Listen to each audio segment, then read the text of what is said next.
श्री स्वामी समर्थ. कोणत्याही कामामध्ये जर अडथळे येत असतील, संकट येत असतील, तर 5 गुरुवारी ही सोपी सेवा नक्की करा. स्वामींची कृपा नक्कीच तुमच्यावरती होईल.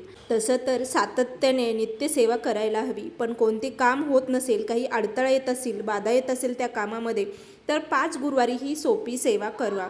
तर पहिल्या गुरुवारी सकाळी लवकर उठायचं आहे आणि अंघोळ करायची आहे, देवपूजा वगैरे करून घ्यायचं, उंबरठ्याला हळदीचं लेपन लावायचं आहे आणि स्वामींच्या मंदिरामध्ये दर्शनासाठी जायचं आहे.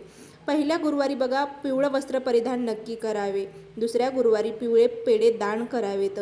तिसऱ्या गुरुवारी पिवळे फूल दान करावे आणि चौथ्या गुरुवारी गूळ आणि फुटाण्याचे नैवेद्य म्हणून अर्पण करावा आणि तेथील लोकांना हा प्रसाद द्यावा, मठामध्ये किंवा केंद्रामधला.